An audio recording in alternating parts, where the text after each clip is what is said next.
Chapter 66. Please remember to like, subscribe, and comment on every chapter, as it really helps motivate me to continue writing this story. Chapter 66. It only took 10 minutes to swing Mary Jane home to her apartment. All the while, he gave her a brief explanation of what was going on regarding Walter Hardy and why it had been so urgent for him to leave the party as soon as possible. Mary Jane understood, and stated that at least he had been able to enjoy a large portion of his birthday party. She was so considerate of every aspect of his life, always accepting the fact that he had responsibilities to uphold. God, he didn't deserve her. When he landed on the fire escape right outside her bedroom window, she retracted her limbs from where they had been wrapped around his torso and nearly stumbled onto unsteady feet. Whoa! Peter held fast onto her shoulders, ensuring that she was sturdy before he let go in favor of bringing his hand up and tucking it under her chin. He tilted her head upward, so that her green irises connected with his in the shadows of the alleyway that they were hidden in from stories above. "Are you going to be all right?" She nodded, and Peter took the time to run his gloved thumb over the skin of her chin. "I'll be fine, Tiger. I'll just sleep it off." "You sure?" He couldn't help but ask, which got him a raised eyebrow in retaliation.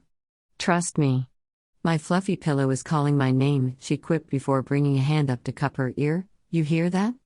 Mary Jane. Mary Jane. We beseech you, Mary Jane." "Beseech?" A laugh tore out of him as he shook his head at her, wondering exactly what it was that he was going to do with her. A snort left her as she shrugged one shoulder at him. "Hey! You knew I was dramatic before getting into a relationship with me. You agreed to all of this." Gesturing to her own body, Peter couldn't help but appreciate the display as his gaze roamed. "You're right. I did agree to all of this." A sputtering laugh escaped from her throat as she pushed at his chest. "Go. You're on a time crunch." "Wait," Peter protested before he willed a part of the nanites to retract just enough so that the bottom part of his face was no longer covered.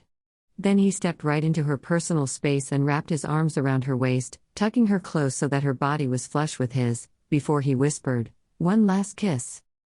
Then, he planted his lips against hers. The kiss was sweet, tender, but also with an air of promise, leaving him on the cusp of begging for more. But there was no time. Sighing, he pulled away and the nanites went back into place over the entirety of his face just in time for Mary Jane's eyes to flutter open. She stared at him for a beat, too, before raising a hand to cup his cheek with a poignant touch of her palm. "Happy birthday, Peter," Mary Jane whispered. It took everything that he had within in order to tear himself away. It was a true testament of his strength that he was even able to do so. Using his navigation in his suit, Peter traversed the city boroughs to the Bronx, and it wasn't long before he made it to the Westchester Square Medical Center, with 10 minutes to spare. Swinging to the back side of the building, Peter saw a manhole in the middle of the street across from the back entrance of the hospital, leading to the sewers. Grimacing, Peter bolstered himself for the task to come as he shot a web at the manhole cover and yanked the taut line so that it pulled the cover free enough to create enough of a space for Peter to enter. Sucking in one last deep breath of fresh air, Peter climbed down into the hole, ensuring that he used his web line to lower him down so that he wouldn't have to touch anything more than necessary. The smell that hit him was rancid and immediately made him want to gag. Of all the places for Walter Hardy to hide, why did it have to be the sewers in one of the most populated cities in the world? He would have to ensure to sanitize all of the nanites of his spider suit as soon as he got home. "Mr. Hardy?" Peter whispered loudly as he landed on his feet on the side ledges. The faintest of tingles of his spider sense pricked at the hairs on the back of his neck. There was no immediate response, but Peter could sense that someone was there. It was so dark down in the sewer tunnel, the only source of light was the dim glow that came from the uncovered hole up above. "Mr. Hardy?" Peter stepped forward a bit, and was just about to compel his suit to turn on the night vision for his lenses, when, "Stop right where you are," a deep voice commanded from the shadows. Peter stopped walking, just barely resisting the urge to fall into a fighting pose as a form of subconscious defense. It took a moment for Peter's eyes to adjust to the darkness, just barely able to make out the man's form, the details of his physique murky. "How do I know that you're Spider-Man?" the voice demanded, and Peter couldn't help but roll his eyes underneath his mask at the question. "The costume didn't give it away for you?" Peter asked, his voice dry with his derision. What was the man's problem? He called Spider-Man late at night for help, but despite Peter having come running, there was still a huge lack of trust. "Anyone can wear a costume," the man said, his voice still on edge with his wariness, with just the slightest amount of fear underlying in his tone that had pricked at Peter's conscience.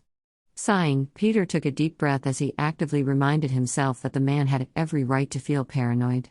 He had been in hiding for nearly 2 months now after being brought back miraculously from the dead, all while separated from this family. It was enough to make any man suspicious of just about anyone. Not one made out of nanites, but if you need further proof, Peter leapt upward and attached his hand to the ceiling of the tunnel, so that he was now casually dangling by his fingers. The evidence he provided must have been sufficient, because a man with a striking resemblance to the picture that Edith provided about a week earlier finally stepped out of the shadows. With snow-white hair and eyes nearly as black as the asphalt streets up above, Walter Hardy stood before him in an ensemble of black, his entire demeanor haggard and wary as he eyed Peter with suspicion. If Peter wasn't confident in his ability to fight off nearly every threat that came at him, this would feel like something out of a horror movie. The way that Walter Hardy's pale face and hair contrasted with the darkness of his clothing in the shadows, he almost resembled Ghostface from the Scream movies for a moment there. "Mr. Hardy," Peter greeted with a nod as he released his hold on the ceiling and dropped back down onto his feet closer to Mr. Hardy with a muted thud, now within arm's reach of the man. Instead of giving any form of greeting in return, Mr. Hardy cut right to the chase by abruptly pointing a jabbing finger at Peter's chest before asking, "How did you find out about me?" There was an underlying threat in his tone as he poked at the spider emblem on Peter's chest, and Peter had to resist the urge to slap it away. "From the wanted ad that's printed on page 4 of the Daily Bugle," Peter deadpanned. But the man's eyes narrowed and Peter sighed. After what happened with Harry earlier, he was still a bit testy. He needed to calm down. Have a bit more sympathy for the man that found himself in a pickle with 3 crime lords. It was honestly admirable that Mr. Hardy was actively setting out to change his ways. "Fine. I have an inside source that relayed the information to me."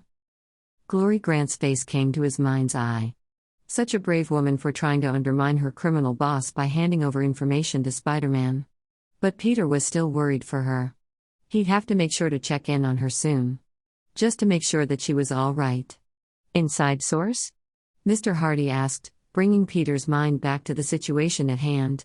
"Someone that works for Tombstone," Peter relayed vaguely, "that's all I'm going to tell you. I've got to protect their identity." Walter Hardy said nothing for about a minute as he continued to eye Peter suspiciously. Peter sighed. "Look. If I was going to betray you, there would have been multiple, more efficient ways for me to have done it by now. I could have used your wife and daughter as bait, for one. I could have simply webbed you up and grabbed you as soon as I stepped foot down here. But no. Instead, I'm standing in the middle of a sewer, talking to you instead of my girlfriend. I think it's safe to say that I've proven my trust." Mr. Hardy blinked at him in surprise as Peter ended his tirade. All that he said was the truth and the man knew it. The only other thing that he could add to the list was the fact that instead of being here, talking to Mr. Hardy, Peter could be reconciling with his best friend right about now. But that was the sort of Parker luck that Peter had. Finally, some of Mr. Hardy's rigid demeanor slipped away as he nodded. "All right. Follow me then." Leading the way, Walter Hardy turned on a flashlight in order to better watch their steps as they traversed the tunnels, walking in a single direction for several minutes until they reached an alcove that had been built into the left side of wall. There a small cot sat with a battery-operated camping lamp that gave off a dull hue. Walter Hardy was definitely sleeping here. His things were just bare minimum enough to the point where if danger found him, Mr. Hardy could pack up quickly and run. The man entered the alcove and continued walking until he reached the far wall of the nook, before he proceeded to pull out a loose cinder block from the wall before setting the brick down near his feet. Reaching inside, Walter produced a brown leather boxy object in his hand as he grasped the handle before slowly turning to face Peter. It was a briefcase. Peter indicated toward it with a jerk of his head once in its direction. "Project PACHYDERM, I presume?"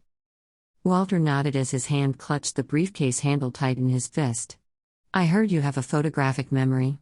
Peter mused when the other man said nothing. "Can I ask why you wrote down and printed the formula when you have it all in your head?" "It's a protective measure. So that I can barter the formula if I happen to get caught," Walter explained, suddenly seeming so much more worn and tired than he had been previously. And Peter felt something of the twinge in the other man's voice. He couldn't help but feel sorry for him, even if all of this was only occurring due to the man's own actions. It's better to hand over the briefcase than for them to take me instead and try and torture the information out of me. I'll make sure that never happens, Peter promised. Mr. Hardy nodded minutely before he stepped to the side and fell back onto the cot, sitting on the edge as he held onto both sides of the briefcase with two hands, visibly weighing his decisions while he carried his burdens on his shoulders. Until finally, he said, I regret the day that I decided to auction this formula to the criminal empire. I've sold stuff before, but nothing ever this dangerous. Breaking off, Mr. Hardy ran his hands along the sides of the briefcase, seemingly lost in a trance as he relayed to Peter all that afflicted him. Some part of me just wants to sell this briefcase to one of them and be done with it. Because then not only would I get paid, then I could then go home. To my wife and daughter. You can't, Peter gasped as he took several steps forward so that he was standing right before Walter, who was stubbornly refusing to meet Spider-Man's eye. There can't be another superpowered villain out there. New York has been through enough. Peter could only imagine the damage that this supervillain would inflict on a city that was already hurting. All of this fighting and strife. Innocent people would end up in the crossfire eventually. But besides all of that, there was Peter's more selfish desire that was motivating him. He wanted to end all of this before he went off to MIT. And adding a supervillain to the mix of everything that was already happening? That would ensure that Peter would never get to go to the college of his dreams. I know. Mr. Hardy sighed before he finally looked up to meet Peter's eye lenses with a guilty expression, but they'll catch up with me eventually, Spider-Man. At least that way, I get something out of it. So there was a part of Walter Hardy that was willing to sacrifice the entire city for his own monetary gain? No. It couldn't happen. Peter wouldn't let it. Give me the briefcase, Peter insisted, his tone resolute that this was what was going to happen no matter what. Peter would pry it out of Mr. Hardy's hands if need be. I'll get them off your back. Divert their attention. The man's bushy eyebrows rose up his forehead in his apparent shock. You would do that? Of course. Walter Hardy stared up at him for a measurable amount of time. I'm not sure if I deserve such kindness. I've done bad things in my life. I'm your friendly neighborhood Spider-Man, Peter cut off, his tone resolute as he indicated to his own chest, blatantly highlighting the spider emblem there. It's my responsibility. Lips twisting, Mr. Hardy took his time studying him, as though he could somehow get a read on Spider-Man's emotions through the mask. It was then that Peter realized that he had to be careful about what he said to the man. He had a photographic memory.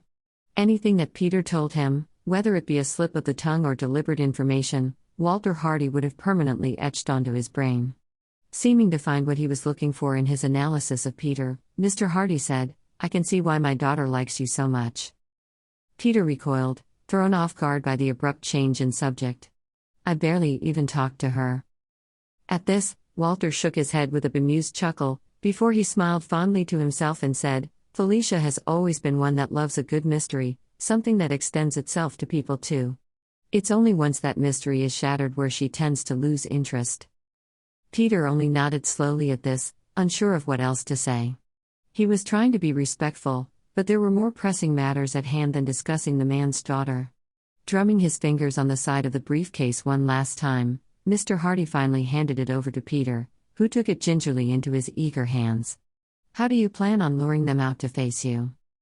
Taking a second to make sure he had a firm grip on the handle, Peter basked in his success on this part of his mission to stop all organized crime within the city. He only hoped that Lincoln would be one of the first that wanted to make an attempt at stealing the briefcase from him. His thirst for vengeance on Mary Jane's behalf has yet to be quenched. I'll think of something. Give me a week to brainstorm before you decide to go home. Just to be on the safe side. With how disastrous the consequences of the last time he publicly spoke to the villains on his Instagram video, Peter knew he had to take his time in finding the right words when he decided to provoke them out of hiding. Thank you, Spider-Man, Mr. Hardy said, his shoulders drooping in relief now that the burden of the formula had been passed on to someone new. Someone that could physically take care of himself. Don't thank me, yet, Peter said, his tone deliberately upbeat as he tried to make light of the situation. You can thank me when this is all over. A gift card to any cliched chain restaurant would be appreciated. Or even BOGO coupon clippings. It was his intention that this was a joke to help ease over the palpable tension that could still be felt lingering in the air. But Walter Hardy took his statement seriously as he nodded sincerely. "We can figure out payment at a later date." Underneath his mask, Peter's jaw dropped at the solemn way Mr. Hardy spoke about repaying Peter's efforts to help him with money. The creeping feeling of discomfort clawed up Peter's chest, making him shift awkwardly on his feet. "I was only kidding. You don't have to pay me. In fact, I would prefer it if you didn't." Walter shook his head, adamant, as he said, "I insist." Hesitating, Peter took a second to try and find the right words on how to phrase this coming across as accusatory. "No offense, Mr. Hardy. I know that you've changed and all, but I have a feeling that I know where your money has come from. And I can't, in good conscience, accept it." To accept Mr. Hardy's money would leave a stain on Peter's hands. All he would be able to think about were all the innocent people that were victimized by Walter Hardy's crimes if he were to accept it, and Peter would then be guilty by association. In fact, some part of him felt rather awkward about it all. Mr. Hardy's past crimes were like an elephant in the room, not yet served the justice they deserved. And yet, Peter had no proof to give even if he could hand Walter over to the police. Which he couldn't. Not yet. Not when the man's life was in danger. Peter had seen what happened with Flint Marco when he had been put into prison. It most certainly hadn't kept the Green Goblin from taking him and turning him into the Sandman. Walter Hardy would be a sitting duck in prison for any of the crime bosses to get to and steal away. Despite these private reasons, Mr. Hardy seemed to take his words as a stance of moral humility, looking up at Peter with a measurable amount of awe. "I didn't think that people like you even existed. There has to be some sort of moral flaw about you." Merely snorting at the apparent flaw of this statement, Peter couldn't help but recall many of the lapses of morality he's had in his short life, starting with the death of Uncle Ben at the top of a very long list of transgressions. Swallowing heavily, Peter replied, "Trust me. I have more than you think." There was really nothing more to say. They've discussed everything that they needed to already. And Peter suddenly didn't feel much like talking anymore. Turning on his heel, displaying his back on the reformed criminal, Peter began striding away. "Stay hidden." He disappeared into the shadows as he made his way back to the manhole, briefcase in hand as he attempted to swallow down the bile in his throat, running away from ghosts of the past. Peter swung home quickly, one hand wrapped tightly around the handle of the briefcase, the one thing that 3 separate mobsters were currently going to war over. The weight of it in his hand felt monumental, and had nothing to do with its mass. He was burning with curiosity to see what was inside, to study what components made up the infamous formula of Project PACHYDERM.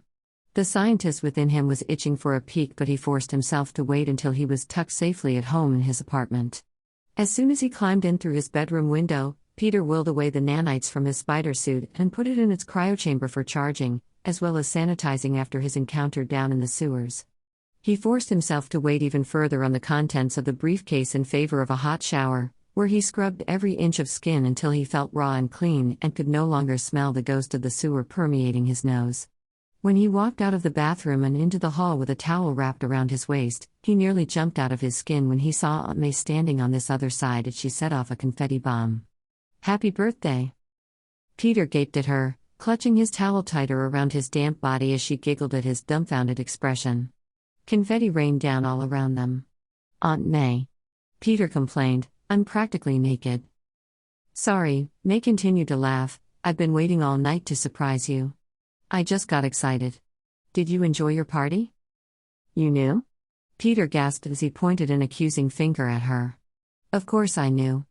Mary Jane needed to make sure I didn't occupy your night by taking you out for dinner for your birthday or something." Stiff shoulders relaxing, Peter nodded. It made sense. "Anyway," May said with a wide smile as she bent down to pick up a gift bag by her feet, "I know it's not much, but here's your gift." "You didn't have to get me anything, Aunt May," Peter interjected as he gradually took the gift from her hands, feeling guilty. They were so tight on funds that he would have assumed that gifts would be out of the question for a while. But May waved off his concerns. "Please. I didn't spend a dime." Curious now, his guilt washed away as he looked down at the gift bag, dug in past all the tissue paper, and felt soft fabric underneath his fingertips. Pulling out the object, Peter unfolded it to find a worn Asu sweatshirt from 1995. Brows furrowing, Peter studied it, confused as to why his Aunt May would want him to have this. It was your father's. Back from his ASU days, May clarified, and Peter's clouded expression cleared as she turned the sweatshirt around to see the custom-printed last name written on the back of the sweatshirt, Parker. Oh. So many feelings welled up inside of him. This article of clothing was something that his dad had worn, many times, in fact, judging by how faded the lettering was on the front. There was a distinct stinging in his eyes as he ran his fingers over the last name he had inherited from his father. It shamed him to think that he had honestly forgotten that his dad had gone to ASU. Not only his dad, but his mom too. That was how they met, actually. Where they had fallen in love. Peter? His Aunt May said, bringing Peter out of his trance as he finally looked up from the lettering to meet his aunt's worried gaze. Are you all right? Blinking rapidly against the burning sensation beyond his lashes, Peter nodded jerkily and gave her a watery smile. Yeah. I'm fine. This is just quite the night for sentimental gifts. So you love it? Aunt May probed, her expression hopeful as she studied his face. His smile grew soft as he nodded again. Yeah, May. I can't believe that you found this in storage. I'm pretty sure it will now be my new favorite sweatshirt. Grinning, and eyes misting, May drew Peter close into a hug, not at all caring about the fact that he was currently shirtless and damp from his shower. Thanks, May. May drew back and wiped at her eyes with the back of her hand. That's not the only gift that I got you. Peter raised a brow, a complaint just on the tip of his tongue, but she held up a hand to stop him before she pointed in his bedroom as she stated ominously, I think that you'll find it in there. Then she winked at him, patted him on his shoulder before stepping past him into her bedroom, where she closed the door behind her. Expression furrowing with his piqued interest, Peter turned to his own bedroom and turned the doorknob to open it. Stepping into his room, his dad's sweatshirt in hand, Peter stopped short at the box he saw sitting on top of his mattress, right next to the briefcase he just obtained. There, in all its glory, sat a box of condoms. With a note taped to it that proudly exclaimed, "Condoms prevent minivans." A long, drawn-out groan escaped his chest as he rubbed at his eyes. How had he not seen this coming? It was something that she gave him every year since his 13th birthday, as a precaution. Not that he ever had a chance to use them. They always expired before he ever found a reason. Regardless, every birthday, Peter would get a box of condoms.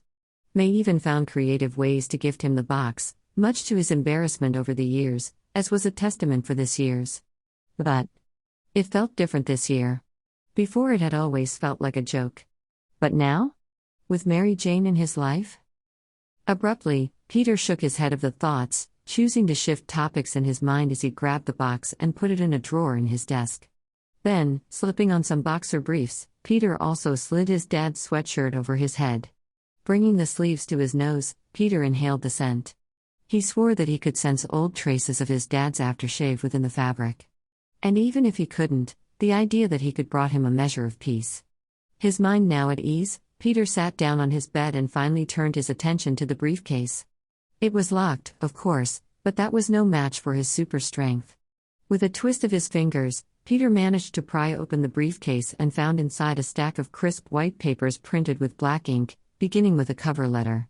Project PACHYDERM crossing a leg so that it was propped up on the mattress. Peter flipped over the cover letter and began flipping through the formula that was causing so much trouble for all of New York City currently. Keywords stuck out to him and struck a chord. Thick polymer suit. Nearly indestructible. And astatine, atomic number 85 on the periodic table, the rarest element from the Earth's crust. Interest infinitely more piqued, Peter looked over all of the other ingredients that would make up the formula to create the superpowered suit. It was somewhat comforting to find that astatine was one of the components. It meant that if any one of the crime bosses happened to get their hands on the formula, that they wouldn't be able to make limitless amounts of suits for criminals to wear. But the rarity of that single element seemed to be the only saving grace in this scenario. This was, quite literally, a recipe for disaster. And Peter would do all that he could to make sure that it didn't fall into the wrong hands. Peter woke up early the next day. And was feeling energized enough so that he felt the need to go web-slinging to expend some of that energy. Taking his iron spider suit out of the cryo chamber, Peter wore it out and did just that for about an hour. Eventually, He found himself right outside of Mary Jane's apartment window, his backpack strung over his shoulders, feeling the innate desire to tell her about the recent developments of his mission. Knocking on the window, Peter waited for a response longer than he usually did. It took at least a minute before the curtains parted and Mary Jane's worn and tired face greeted him on the other side of the glass. He hasn't seen her this haggard since Italy when he rescued her from that damn chair. But despite all of that, she was still stunning. Peter didn't think that he would ever get used to how beautiful she looked. He would always be left in awe of those piercing green eyes. Helping her open the window from his end when she got it unlocked, Mary Jane stepped back to allow him the space for entry. "Hey, gorgeous," Peter grinned as he ducked into her bedroom before willing the nanites to retract so that he was now in his street clothes, his dad's sweatshirt proudly on display with a pair of loose sweatpants as he dropped his backpack onto the floor. "How are you feeling?" The look that she gave him told him that she felt as though she had smashed her head with a frying pan. The whites of her eyes were bloodshot, really emulating the green of her irises by the contrast. "I don't feel so gorgeous this morning," she whispered, her voice raspy as she rubbed at one eye with her fist, looking to be trying to dispel a migraine. "Had a little bit too much fun last night?" Peter asked softly as he stepped closer and placed a gentle hand on her shoulder, rubbing the smooth skin there in an attempt to comfort her through her pain. He's never experienced a hangover before. But from what he's heard, they were far from fun. Slowly, Mary Jane nodded before she squeezed her eyes tight against the light illuminating from outside and rested her forehead on his chest, where Peter wrapped his arms around her shoulders and kissed the top of her hair. "Well, if it helps, you look so cute with your untidy hair." It looked similar to how it was after he had spent hours running his fingers through the strands whenever they made out. Mary Jane gave a grunt of disagreement but said nothing more on the subject. Instead, she said, "Can we take a nap? I only woke up to get some Advil." Peter softened. "Yeah, of course. I missed sleeping next to you." The feeling of sleeping with her in his arms was unmatched to any other night's sleep that he's had before. The feeling of comfort it brought, knowing that Mary Jane was close, made his heart feel as though it were soaring high in the clouds. Mary Jane pulled back, her eyes tender as she looked up at him. "I missed that too." Peter took the liberty of grasping her hand and leading her to the bed, where he laid down first and opened his arms to her in invitation. She came willingly, taking the time to snuggle her face against his chest, before she immediately fell asleep. Sleep didn't come as easily for Peter. So he laid there, massaging his fingers up and down her back, tracing her spine, while he thought over last night's events. Not so much about Walter Hardy. He's thought over that extensively by this point, especially during his morning swing. No. Instead, all his thoughts could fixate on at that moment was Harry. Was he still angry? Did he seriously think that Peter was deliberately hiding things from him? It was true that Peter had his secrets, but they were for Harry's own good that he be left in the dark regarding them. He knew now the dangerous cost of knowing his secret identity came at. Mary Jane had been kidnapped by a crime lord for her minimal association with Spider-Man. Adding more people into the mix of being privy to his secret was just asking for disaster. Peter regretted his temper toward Harry yesterday at the party. He had been anxious to meet Walter Hardy's deadline, not wanting to start his mission from square one. But Harry hadn't necessarily made it easy for Peter to say no. His friend was just as stubborn as ever, if not more so now that he wasn't firmly on Peter's side. But despite all of that, Peter still missed his friend. Hell, of all people, Peter had turned to Flash when it came to talking about sex. A conversation that Peter would have rather have been having with Harry instead. But when it came right down to it, Harry had been absent when Peter needed someone to talk to. He missed Harry's solid advice. Hanging out for guys' night? Laughing together over silly pop culture references. But once again, Spider-Man had to come in between and ruin any chances for reconciliation. Now Peter would have to work twice as hard to win Harry over again, without letting him in on the full truth. The task seemed just as impossible as fighting 3 crime lords was. Eventually, Peter did fall asleep, the scent of Mary Jane's strawberry shampoo permeating his nostrils and lulling him into a peaceful slumber. When Peter woke up hours later, it was to find Mary Jane staring up at him, a small smile on her lips as she stroked his cheek with her thumb. Her eyes were no longer bloodshot, which was a good sign toward his theory on her feeling better. "Morning," he croaked, his voice cracking as he stretched his arms out in the air with a yawn. Good afternoon. I forgot how wild your hair is after sleep, she giggled as she ran her fingers through his unruly locks. Peter nearly groaned at the tingling sensation this caused. When she drew her hands back, Peter looked at her fully and asked, "How are you feeling?" "Much better," Mary Jane confirmed his suspicions with a single nod. "Good," Peter grinned before leaning down to kiss her on the tip of her nose. The thought of her being in any sort of pain was one that he didn't much like. "How did your Spider-Man thingy go last night?" Mary Jane asked suddenly as Peter drew back. "Thingy?" Peter echoed with a raised brow, a lilt of teasing in his tone. Mary Jane rolled her eyes. "You know what I mean." Peter chuckled. He knew exactly what she meant. "It went good. I found and talked to Walter Hardy. He handed me a briefcase of the formula. I'm going to use it to divert attention away from him so that Lincoln, Kingpin and the Green Goblin will target Spider-Man instead." While Mary Jane gaped as she looked on at him with a wide expression, "Really? Are you sure that's a good idea?" Shrugging one shoulder, Peter said casually, "It's the fastest way to end all of this. Plus, it will be on my terms since I'm calling the shots." Frowning, Mary Jane didn't look quite as convinced as she bit her bottom lip warily. "And how are you planning to get their attention with it?" "I was thinking." Another Instagram video posting, Peter said as he shot a look at her out of the corner of his eye. He was anticipating that she would be excited that he was embracing the social media route for Spider-Man. But instead, her brows furrowed in thought and concentration as her eyes fixated on the comforter. "I'll show them the cover letter of the formula for Project PACHYDERM to prove to them that I have it, when in actuality, I'm going to destroy the papers." He didn't want to leave it up to chance at all that the formula would end up in anyone's hands. Instead, the briefcase would be empty when he brought it to the final confrontation. It would be especially effective against the Green Goblin since the madmen wouldn't have time to plan anything as elaborate as their last meeting with the bombs. "You're going to lure them out by tricking them," Mary Jane said. It was not a question. She was stating it as a fact. But still, he answered regardless. "Yep. I'll somehow make it seem like I am willing to strike a deal with them. But I'll have to make sure to word it in a way so that the public watching the Instagram video won't think that I'm giving in to their terroristic demands." Peter paused here, and his gaze connected with hers as he said, "I was hoping that you could help me with that?" Mary Jane was used to putting on performances. It was her dream to act on stage. If anyone could help him in putting on the performance of a lifetime, it would be his lovely girlfriend. Of course, Mary Jane agreed immediately, as supportive as ever. "Just give me a couple of days and we can come up with something for you."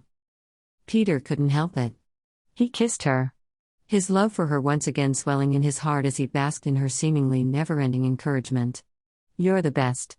Seriously, you're the most amazing girlfriend in the world." She giggled, a bit bashfully, at his words as she cuddled closer to him. "A title that isn't too difficult to accomplish. I'm just matching your energy, Tiger. Of you being the best boyfriend in the world." Wrapping his arms around her waist, Peter grinned and kissed her again. The feeling of her so close brought back other memories that had been created from last night. Pulling back, Peter craned his neck back far enough so that he could see her face fully. Before saying in what he attempted to be in a casual tone, I was thinking about the other night." "Yeah?" Mary Jane asked, her head tilting adorably to the side as she regarded him curiously. It made sense. His attempt at acting casual failed miserably, where he instead came across as awkward. "Yeah. And Peter trailed off, swallowed against the sudden dry sensation that overcame his mouth. "See, can I ask you something?" "Sure," Mary Jane agreed, her gaze shifting a bit as she was trying to preemptively figure him out. Heaving in a deep sigh, Peter forced himself to take the plunge. "About the lap dance?" The effects were immediate. Mary Jane's face flushed with a red that was as brilliant as her hair. It took Peter aback for a second. He was so unused to seeing Mary Jane as anything apart from confident. But here, she was practically shy. "Oh. Yeah. Mary Jane began as her gaze dipped downward in her bashfulness, taking the time to gather her thoughts by tucking her hair behind her ear. "Let's just say that I wanted to give you a good birthday. And I was trying really hard to get your full attention." So a part of it was because of Liz, at least a small part of it. That much he could garner from her tone of voice. But then, it also hadn't been completely about Mary Jane's possessiveness over him last night. She had mentioned in the midst of her dance that she had been practicing all week for her performance. Still, Peter didn't want to draw attention to her jealousy and make it seem like Liz was even a factor at all. He never even thought about her at all anymore. So, he instead chuckled as he said, "My attention? Well, you definitely got it." This playful statement caused her to relax her stiff shoulders as she finally raised her gaze to look up at him again. There was a spark there, in her eyes, as a slow smirk graced her kissable lips. "Good. Then my evil plan worked." Peter snickered as he agreed, "You had me at your mercy." "I did?" Mary Jane asked, a trace of vulnerability coloring her tone as she worried her bottom lip and her teeth nervously. "You have to know that you did." How was it even in question that he was completely enamored by her? She had him eating out of the palm of her hand last night. There had been no way for him to resist her charms. "Well, that's good to know," Mary Jane said, a secret smile dawning her lips, one that she was trying to suppress and hide, "and just for the record? You had me at your mercy too." This confession surprised him, evident by the way that his brows shot up on his forehead. Really? What exactly had he done to put her under his spell in the same manner that she did to him? Whatever it was, he wanted to find out the answer just so he could replicate the actions and do it again. The thought of Mary Jane Watson being at his mercy was such a turn-on. Gaining confidence now that she knew that they were on the same wavelength, Mary Jane nodded eagerly and said, "I had fun. I like being that close to you." The flutter in his heart nearly caused his whole body to spasm. "I did too." Shyly, Peter had to press his lips together in order to suppress a smile. How was it possible that she managed to make him feel as giddy as he had been on the night that he first met her? No matter how much time he spent with Mary Jane Watson, he would always crave more. Clearing his throat, Peter awkwardly gestured to his abandoned backpack over at the end of the bed on the floor. I brought over my backpack in case you wanted to study." Slowly, her eyes followed the movement of his hand, staring at his backpack for several seconds before she resolutely shook her head and turned her back on the bag, facing him fully as she wound her arms around his neck. "Later." Then, pulling him close, Mary Jane proceeded to kiss him harder than the tender ones they shared before. Passion instantly engulfed them as Peter quickly caught onto the mood of the kiss, which was heavy. "Hot." Tilting his head to the side, Peter opened his mouth to her, where Mary Jane immediately took advantage and licked her way inside of the hot cavern. The tips of their tongues touched. So silky and blazing warm. Sparks flew. Moans escaped from both of their vocal cords as the sliding of their muscles began to coax at the other in a swirling dance. It was just as erotic as every other time they had done this. But this time, there was a shift in the air.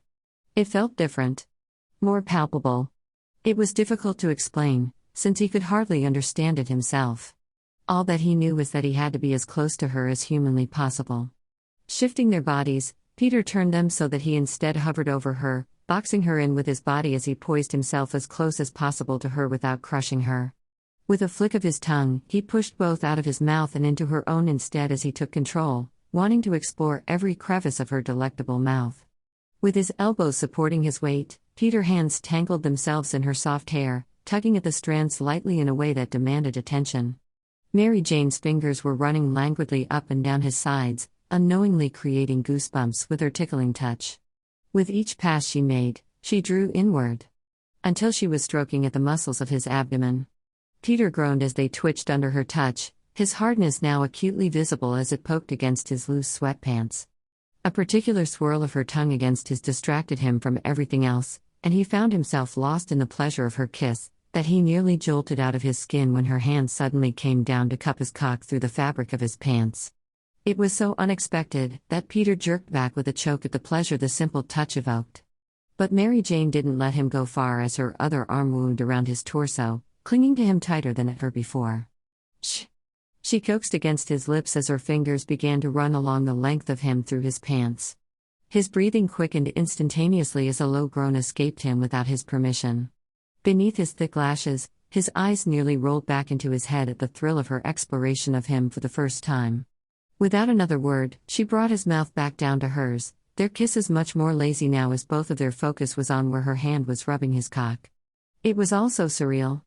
There was a part of this that felt as though this were all only a dream. But there was no way his imagination was this good. There was no feasible way that his mind could come up with how sensational it felt to be touched by another person's hand, especially when it came from the woman he loved.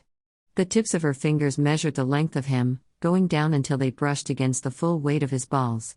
Peter broke away from her lips just enough to pant openly into her gaping mouth, desperately needing air as the swooping sensations in his lower stomach sent his nerves ablaze. It was just as her probing hand traversed upward toward his tip, when he heard it. The sound of a key unlocking a deadbolt lock resounded from the other side of Mary Jane's closed door. The front door to the apartment opened, as Peter froze. "Mary Jane?" Annabelle called, her footsteps coming closer to Mary Jane's bedroom as she said, "I'm home." In an immediate panic, Peter tore himself away, meeting Mary Jane's wide gaze with his own. In the next instant, Peter willed the nanites of his iron spider suit into place as he leapt from his position on the bed, landing near the still open window. "I've gotta go," Peter hissed, and jumped out of the window just as Annabelle Watson turned the doorknob to Mary Jane's bedroom. As he swung home, it took several minutes for Peter's racing heartbeat to slow. His thoughts were a whirlwind as he tried to piece together everything that had just occurred. Mary Jane had just actively touched his penis for the first time. She had intimately stroked him through his clothing. Holy shit. Holy shit. How had he missed all of the signs that she was ready to take things to the next level? Should they talk about it first? Was this merely a one-off occasion? Or did she want to try again? God, did he hope that she wanted to try it again? Web swinging with an erection was severely uncomfortable, to say the least. But at least he was wearing the nanite suit that conformed to his body rather than his spandex one. It was a relief when he finally got home. As soon as he entered his bedroom through his window, he willed his suit away, laid down on his bed and quickly shoved down his sweatpants in order to jerk off to the memories of what just happened. He finished with embarrassing levels of quickness. As he lay there, panting through the afterglow of his orgasm, a ding came from his phone that was still trapped in the pocket of his sweatpants. Wiping away at his sweaty brow, Peter reached down and managed to dig it out despite his shaky fingers. "Mary Jane, very smooth escape there, tiger. But you forgot your backpack. Aunt Anna totally knew you were here." Peter groaned as his head fell back onto his pillow for a moment as he covered his eyes with his arms. He allowed himself a minute to recover from this news before he pulled his arm away in order to text her back. "Peter, shit. What did she say?" "Mary Jane, she asked where you went and I covered for you, saying that you sensed a crime and went to go stop it." Sighing, Peter released the breath that he had been holding in relief. If Annabelle caught on to what they had been doing, would she try and restrict Mary Jane's time with him? Sure, there were ways around that, he was a superhero, after all. But it was best for everyone if she wasn't privy to the details. Peter, now that was quick thinking, read. "Thanks. Mary Jane, don't thank me. You're in trouble. You left me all alone to hear the scolding from Aunt Anna about having you in my bedroom alone. With the door closed?" Fate had his eternal gratitude that her bedroom door had actually been closed. If Annabelle had walked into the apartment and saw through the open bedroom doorway as Mary Jane groped him? He shuddered to think of how mortifying that would have been. Still, now that they seemed to be in the clear, Peter could actually find some humor in the situation. His heart felt as light as the clouds. How could he not be? The love of his life just intimately touched him for the first time. His confidence was so high at that moment, that he felt as though he could fight an army of aliens and somehow come out on top. "Peter, next time we'll be sure to put a sock on the doorknob so that she gets a warning next time." Mary Jane, har. "I'm glad you think this is funny." Mary Jane, "You're lucky you're so cute." Peter, "You're cuter." But that was just stating the obvious. Peter, "By the way." Mary Jane? Peter, "Since your aunt seems to like entering your room without knocking." He paused, hesitating. How should he word this? Should he really be asking her over text? What if he offended her? Or read her signals wrong? Mary Jane, "Yes?" Sighing, Peter closed his eyes and breathed in deeply for a moment, before he opened them and finally took the plunge. "Peter, how would you feel about coming over to my apartment? Tomorrow night?" Waiting on bated breath, Peter watched the 3 dots appear on the screen, indicating that she was typing. "Mary Jane, I'd love nothing more. Is 7-ish a good time for you? All of his worry melted away like ice under a hot sun. Could he dare to hope? He was eager in his response. Peter, 7-ish is perfect. Can't wait to see you. Mary Jane, you just saw me. Smile. Peter, yeah. And I miss you already. Mary Jane, there you go again. With all the right things to say. Mary Jane, picture me swooning into a puddle right now. Peter, and picture me trying not to grin like the Cheshire Cat. In actuality, Peter leapt up onto his feet before he flipped upside down as he paced the ceiling, his lips stretched wide from ear to ear. Mary Jane, embrace it. I love your smile. Mary Jane, I'm going to attempt to study without you since you left your backpack full of flashcards. And also brainstorm some ideas on what best to say in your Instagram video. Peter, sounds good. I appreciate it. He had plans to make for when she came over tomorrow night, anyway. Giddiness quite literally took over his entire body and he couldn't help but give a little dance in his excitement. Peter, I can't wait to see you tomorrow night. Mary Jane, me too, Tiger. Be safe on patrol tonight if you decide to go out. Peter, will do. And thank you. Less than 3. Putting his phone in his pocket, Peter heaved in a breath that expanded his lungs to their largest degree, willing himself to calm down. Then he squared his shoulders, before releasing the air with a determined expression on his face. There was really only one way to get that coveted alone time with Mary Jane without anyone interrupting. Other than finding someplace entirely private, what they actually needed was an ally. And he could think of one person that has been unconditionally on his side since his infancy. With that thought in mind, Peter let himself fall from the ceiling as he flipped in the air, landing on firm feet. Then he strode to his bedroom door, opened it, and vacated out to the one mirroring it across the hall. It was already open, and inside was his Aunt May as she stood near her bed with her back to him.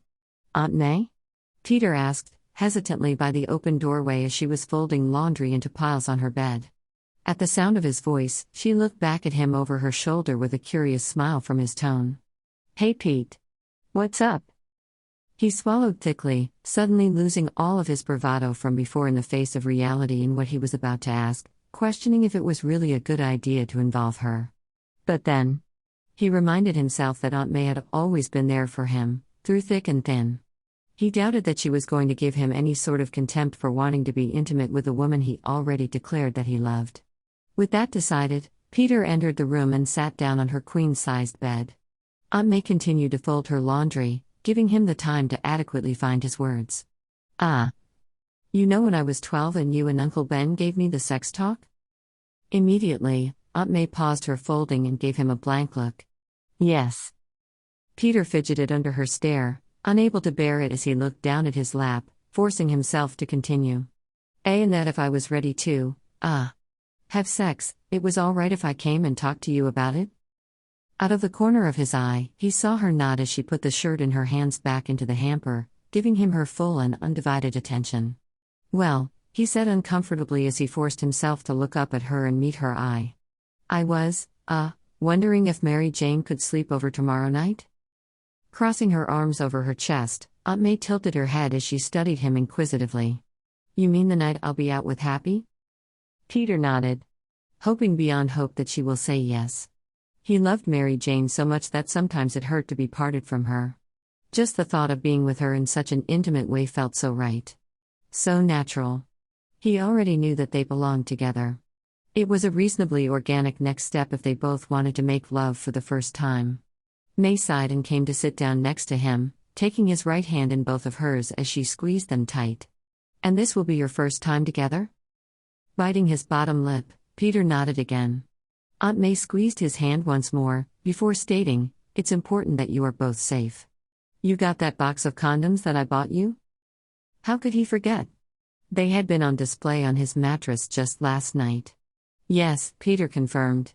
Before, he had been embarrassed by the gift over the years. But now, he was just grateful that she was taking this all in stride. In fact, she was taking this news far better than when she found out he was Spider-Man. And you both talked about taking this step together? May questioned, asking all of the responsible questions that any parent or guardian should think to ask when their child came to them about this very topic. For all intents and purposes, May was like a mother to him. Peter bit his lip. Not yet. As she sorta hinted, I mean. I was kinda hoping we could discuss it tomorrow night and then see where things go. Together, you know? In a place where we can be alone, and if it leads up to that, then it could all progress naturally. To my bedroom. Aunt May stared at him, studying his features to ensure that he was being genuine on this front, before she nodded. So long as you both agree and it's consensual, I don't have a problem with Mary Jane sleeping over. Heart leaping in his chest, Peter had to resist the urge to punch the air in celebration. But May paused before asking, did Mary Jane ask if it was all right with Belle? This stopped him short, a wince overcoming his jubilant expression as he hesitated to say, I'm not sure that she will be quite so understanding, May. Her aunt would rather she wait for marriage. She's a bit old school like that. Waiting for marriage felt like its own personal brand of torture. Especially now that he had a taste of what it was like to be touched by Mary Jane. He didn't think that he could go years without experiencing that again. Of course, if that was what Mary Jane wanted, then Peter would abide by her wishes. But it would be a trial, to say the least. Aunt May was quiet for a long moment as she soaked in this tidbit of information. Was she disappointed by the fact that it was obvious that Peter wanted to go behind Annabelle's back on this? Was it really even Annabelle Watson's business? Finally, May let out a sigh. Well, it sounds to me that you two are going to do it at some point regardless of what Belle or I say, so I would much rather it be happening under my roof and for the two of you to be safe. Peter perked up, hope swelled within him. So you won't tell her? Aunt May shook her head. No. I won't. I'd be a hypocrite if I forbade you because of that. Patting him once more on the knee, May stood to return to her laundry. Peter took this as his cue to leave as well and stood, making his way toward the door. Oh, and Peter? May called to his back and Peter paused just inside of the doorway and looked back at his aunt. When she saw that she had his full attention, May raised an inquisitive brow in his direction and asked, You remember when your Uncle Ben talked to you about the importance of foreplay? Face immediately flushing, Peter nodded once to indicate that he did, indeed, remember that man-to-man conversation with his uncle just months before he died. Aunt May gave a firm nod. Good man. Then, she went back to her laundry as Peter gratefully made his escape. So much development. Thanks so much for reading. Please leave me a comment below.